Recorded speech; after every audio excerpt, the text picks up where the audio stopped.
अभी तक आपने पढ़ा था क्लासिफिकेशन ऑफ अकाउंट के बारे में। अब हम आपको बताएंगे क्लासिफिकेशन ऑफ अकाउंट, इसी से रिलेटेड यहाँ पर पर्सनल अकाउंट का और रियल अकाउंट का, नॉमिनल अकाउंट का आपको ट्रेडिशनल रूल बताएंगे, डेबिट क्रेडिट करने का रूल बताएंगे। तो डेबिट क्रेडिट करने के रूल के लिए हम यहाँ पर पर्सनल अकाउंट एक लेंगे, दूसरा रियल अकाउंट लेंगे और तीसरा नॉमिनल अकाउंट लेंगे। तो उसी के रिलेटिव आपको पूरी अभी चार्ट आपको समझाई जाएगी।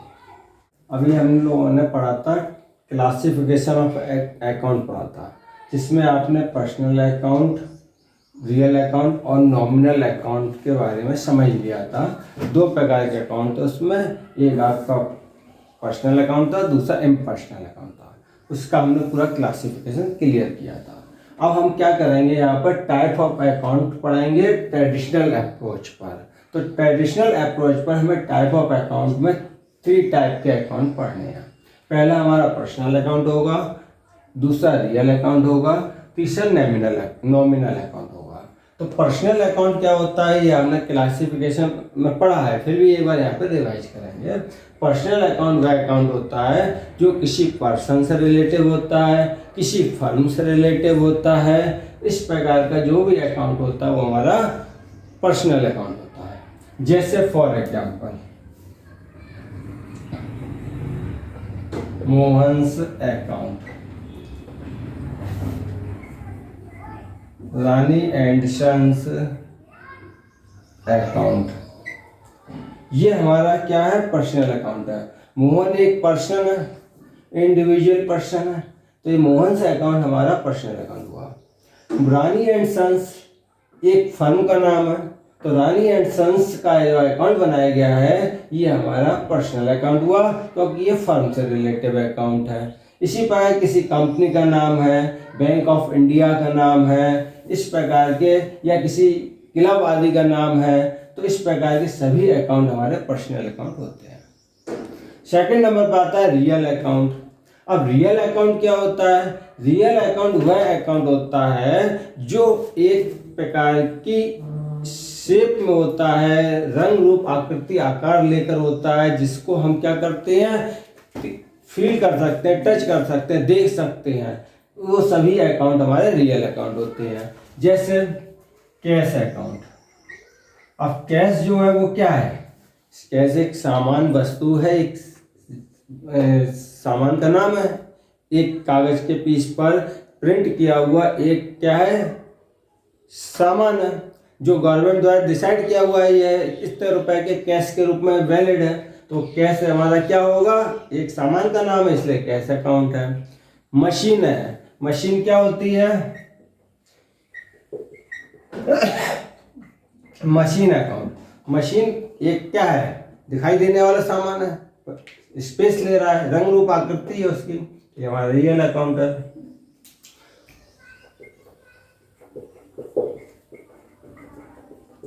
फर्नीचर अकाउंट, फर्नीचर क्या है, रियल अकाउंट है। इसी प्रकार गुड्स, जो सामान हम बेच रहे हैं, बिजनेस में सेल आउट करते हैं, वो सब हमारा रियल अकाउंट होता है। तो इस प्रकार ये रियल अकाउंट होते हैं। तीसरे नंबर पर आता है नॉमिनल अकाउंट। नॉमिनल अकाउंट वह अकाउंट होते हैं जो हमारे बिजनेस के एक्सपेंसेज, इनकम, लॉस, प्रॉफिट से रिलेटिव होते हैं। जैसे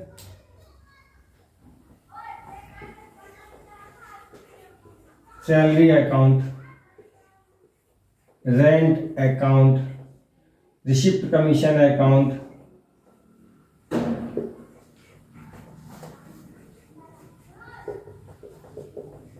receipt commission account, discount account,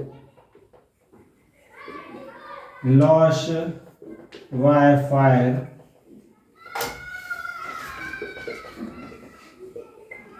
loss by theft account, इसी इस प्रकार से सभी अकाउंट हमारे नॉमिनल अकाउंट होते हैं। तो यहाँ पर आपका personal account, real account, nominal account, तीनों टाइप के अकाउंट का आपने समझ लिया। ये क्लासिफिकेशन ऑफ अकाउंट में भी समझा था, यहाँ हमने आपको एक एज ए रिवाइज आपको बताया है। इसलिए बताया है कि अभी हम तीनों प्रकार के अकाउंट के, personal account, real account, nominal account के आपको डेबिट क्रेडिट करने वाले रूल भी बताएंगे। तो उसी के लिए हमको पहले इसके नेचर को समझना था कि पर्सनल अकाउंट किस तरह के नेचर का होता है, रियल अकाउंट किस प्रकार के नेचर का होता है और नॉमिनल अकाउंट किस तरह के नेचर का होता है। तो इसी आधार पर आप समझ गए होंगे कि हमारे कौन कौन से अकाउंट किस नेचर के होते हैं। अब आप इसमें हमने कुछ एग्जाम्पल दिए हैं, इसी बेस पर आप इसी तरह से थिंकिंग करेंगे। सैलरी, रेंट है, रिसिप्ट हुआ है, कमीशन, इनकम हो रही है, इसलिए हमारा नॉमिनल अकाउंट है। सैलरी पेड की जाती है आपके बिजनेस से, आप अपने बिजनेस में एम्प्लॉय को सैलरी देते हैं, तो सैलरी दी गई है, पेड किया गया है, ये एक्सपेंसेज है, ये हमारा नॉमिनल अकाउंट है। इसी प्रकार आपको मान लीजिए कमीशन रिसिप्ट हुआ है, डिस्काउंट रिसिप्ट हुआ है, इनकम हो रही है, तो ये नॉमिनल अकाउंट है। किसी को डिस्काउंट दिया गया है, पेड किया गया है, कमीशन पेड किया गया है, तो ये भी हमारा नॉमिनल अकाउंट है। यानी इनकम से रिलेटिव, एक्सपेंसेस से रिलेटिव, लॉस से रिलेटिव, ये सब हमारे नॉमिनल अकाउंट हो गए। तो इसी प्रकार आप आगे की थिंकिंग भी करेंगे। रियल अकाउंट में हमने कैश, मशीन, फर्नीचर, कुछ ही एग्जाम्पल बताए। हो सकता है बिल्डिंग भी एक इसी प्रकार होती है, एक स्पेस होता है, गुड्स है, ये है, तो इसी प्रकार आप इसको देखेंगे, ठीक है। और पर्सनल अकाउंट में यहाँ पर्सन का एक बताया है, फर्म का नाम बताया है, कंपनी का नाम हो सकता है, किसी भी एनजीओ का नाम हो सकता है, क्लब का नाम हो सकता है, बैंक के नाम हो सकते हैं, सब हमारे पर्सनल अकाउंट हो जाते हैं, ठीक है। इसका ये हो गया।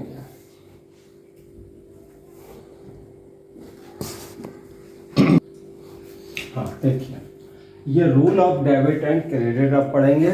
अभी पढ़ा था टाइप ऑफ अकाउंट, जिसमें पर्सनल अकाउंट था, रियल अकाउंट था, नॉमिनल अकाउंट था। अब हमें यहाँ पर डेबिट क्रेडिट करने का रूल पढ़ना है। ध्यान रखिए, बिजनेस के ट्रांजैक्शन में, हर ट्रांजैक्शन में आपके कम से कम 2 अकाउंट इफेक्टेबल होते हैं और 2 प्रकार के उसमें साइड होते हैं, एक डेबिट साइड होती है, दूसरी क्रेडिट साइड होती है। सपोज देन, जैसे यहाँ पर एक फॉर एग्जांपल समझ लेते हैं हम, जैसे हमने यहाँ पे लिखा परचेज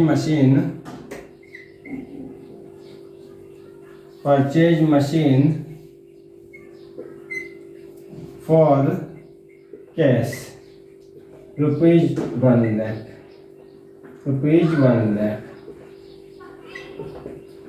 अब यहाँ पर क्या लिखा हुआ है, purchase machine for cash ₹1 lakh. यहाँ 1 लाख रुपीज की आपने मशीन परचेज की है। फॉर कैश मीन्स मशीन आपके बिजनेस में कम से हो गई है और कैश आपके बिजनेस से गोज आउट हो गया है, क्योंकि आपने मशीन खरीदी है तो मशीन आपके बिजनेस में आ रही है, आपने कैश से खरीदी है, इसका मतलब आपने मशीन के एक्सचेंज में से कैश पेड किया है। तो यहाँ पर 2 आपके अकाउंट इफेक्टिबल हो रहे हैं बिजनेस में, एक मशीन और दूसरा कैश। तो यानी हर ट्रांजैक्शन में, पूरा बिजनेस ट्रांजैक्शन हो गया, purchase machine for cash ₹1 lakh, ये पूरा बिजनेस ट्रांजैक्शन है। इस ट्रांजैक्शन में आपके 2 अकाउंट इफेक्टेबल है। अब इसमें से हमको इसी रूल के आधार पर देखना है कि कौन से अकाउंट को डेबिट किया जाएगा, कौन से अकाउंट को क्रेडिट किया जाएगा। तो इस बात को आप सबसे पहले समझेंगे कि बिजनेस ट्रांजैक्शन में, हर ट्रांजैक्शन में कम से कम 2, ज़्यादा भी हो सकते हैं, 2 से 3 भी हो सकते हैं, 4 भी हो सकते हैं, कम से कम 2 अकाउंट जरूर होंगे। दूसरी बात, वो दोनों अकाउंट में से एक डेबिट होगा तो दूसरा क्रेडिट होगा। यानी दोनों डेबिट हो ऐसा नहीं हो सकता, या दोनों क्रेडिट हो ऐसा नहीं हो सकता, उसमें एक डेबिट है तो दूसरा क्रेडिट अवश्य होगा। इस बात को आप समझेंगे। तो अभी हम यहाँ पर इसको, इस एग्जाम्पल के आधार पर आपको ये बताया था कि यहाँ हर ट्रांजैक्शन में कम से कम 2 अकाउंट होते हैं। अब rule of debit and credit पढ़ेंगे, जिसे हम गोल्डन रूल्स बोलते हैं। इसमें आपने personal account, real account, nominal account, types of account में भी पढ़ा था। यहाँ पर पर्सनल अकाउंट का रूल है debit the receiver, credit the giver. Real account का रूल होता है debit what comes in, credit what goes out. Nominal account का रूल होता है debit all expenses and losses, credit all income and gains. इस प्रकार ये आपके रूल होते हैं। अब इसमें कैसे हम क्या करेंगे, देखिए पर्सनल अकाउंट है, पर्सनल अकाउंट में debit the receiver, receiver means होता है कि हमारे बिजनेस से जिसको रिसिप्ट हो रहा है, रिसिप्ट करने वाला जो पर्सन है वह रिसीवर कहलाएगा। यहाँ पर एक बात ध्यान रखना है, हमें जो भी ट्रांजैक्शन करने हैं वो हमारे बिजनेस की साइड से किए जाएंगे। हमारे बिजनेस की तरफ से ट्रांजैक्शन हो रहा है, कोई भी एक्टिविटी हो रही है, उसको हम देखेंगे। जैसे हमने यहाँ पर एक लिखा, एक मान लीजिए ऐसे लिखा पर सोल्ड गुड्स टू सुरेश ₹10,000। अब यहाँ पे हमने लिखा सोल्ड गुड्स टू सुरेश ₹10,000। यहाँ पर सोल्ड किया गया गुड्स, किसको सोल्ड किया गया है? गुड्स सुरेश को। तो सुरेश को जो गुड्स सोल्ड किया गया है उसकी वैल्यू 10,000 है। ये बिजनेस ट्रांजैक्शन है क्योंकि मॉनेटरी फॉर्म में है। दूसरी बात, सोल्ड गुड्स जो किया जा रहा है, जब हमारे बिजनेस से गुड्स सोल्ड किया जाएगा तो इसका मतलब है कि हमारे बिजनेस से गुड्स गोज आउट हो रहा है। क्योंकि हम जब किसी को सोल्ड करेंगे, उससे 10,000 रुपीज लेंगे तो वो अपना सामान लेकर जाएगा, जो गुड्स उसको बेचा जा रहा है वो पैक करके ले जाएगा। तो हमारे बिजनेस से गुड्स गोज आउट हो रहा है। तो यहाँ पर सोल्ड गुड्स करने से गुड्स गोज आउट हो रहा है। जो गुड्स गोज आउट हो रहा है वह किसको रिसिप्ट हो रहा है? सुरेश को। तो हमारे बिजनेस से जो सामान जा रहा है, गोज आउट हो रहा है, उसका रिसिप्ट करने वाला पर्सन सुरेश है। तो यही सुरेश रिसीवर कहलाएगा। सुरेश कौन कहलाएगा? रिसीवर। तो हमारे बिजनेस से जो भी प्रोडक्ट या जो भी एसेट्स रिसिप्ट की करने वाला पर्सन है वह हमारा रिसीवर कहलाएगा।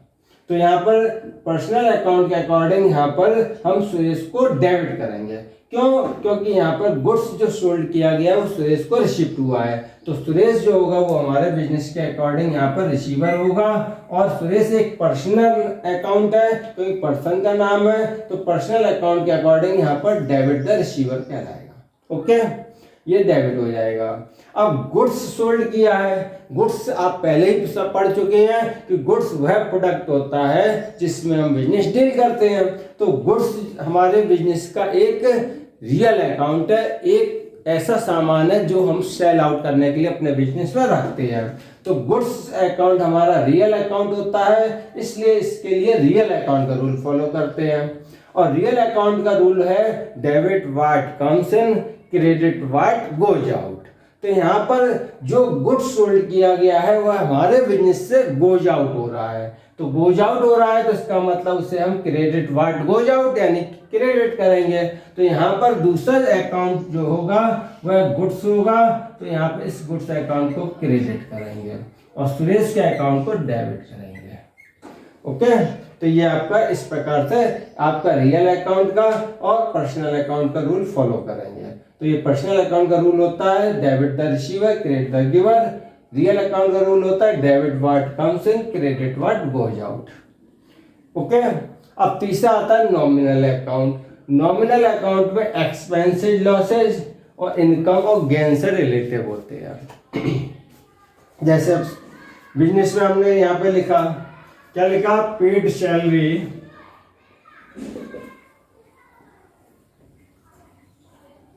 ₹20,000। अब 20,000 रुपीज की सैलरी क्या की गई है? पेड की गई है। यहाँ पर पेड की गई है सैलरी, वह सैलरी पेड की है यानी हमारे बिजनेस से सैलरी के रूप में पैसे दिए गए होंगे या चेक दिया गया होगा। तो हमारे बिजनेस की तरफ से कैश के रूप में या बैंक के अमाउंट से सैलरी के रूप में ट्रांसफर हो रहा है पैसा, ये हमारे बिजनेस में इनकम शो करेगा या एक्सपेंसेस? क्योंकि सैलरी दे रहे हैं सामने वाले को, हम अपने फर्म से अपने एम्प्लॉय को सैलरी दे रहे हैं, तो ये एक्सपेंसेस हुआ। हमारे बिजनेस में एक प्रकार का क्या है? एक्सपेंसेस, खर्च है, पैसे दिए जा रहे हैं, खर्च किए जा रहे हैं। तो पेड सैलरी 20,000, ये सैलरी जो है ये हमारे बिजनेस के लिए एक्सपेंसेस का अकाउंट होगा। तो ये हमारा नॉमिनल अकाउंट हो जाएगा, क्योंकि नॉमिनल अकाउंट में एक्सपेंसेस और लॉस, इनकम और गेन से रिलेटिव अकाउंट आते हैं। तो सैलरी हमारा कौन सा अकाउंट होगा? नॉमिनल अकाउंट होगा। और नॉमिनल अकाउंट के अकॉर्डिंग यहाँ पर डेबिट ऑन एक्सपेंसेज करते हैं, सैलरी पेड की जा रही है तो सैलरी हमारे बिजनेस की एक्सपेंसेज है, तो ये सैलरी क्या की जाएगी, इसके अकॉर्डिंग डेबिट की जाएगी, तो ये हमारे सैलरी यहाँ पर डेबिट कर देंगे।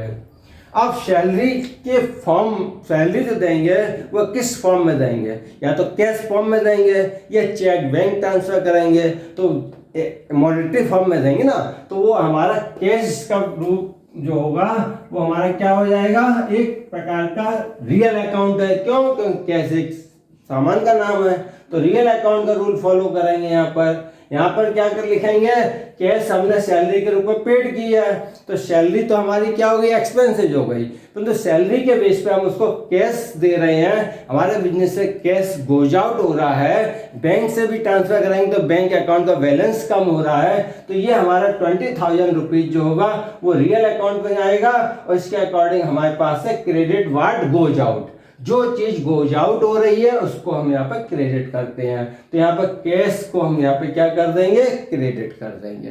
तो इस प्रकार ये वाले अकाउंट को क्रेडिट करेंगे। तो इस प्रकार आप यहाँ पर डेबिट क्रेडिट के रूल पढ़ेंगे। इसको अभी और भी एक्सप्लेन करेंगे दूसरे वीडियो में डिटेल से एक एक करके, तो और अच्छे से क्लियर हो जाएगा।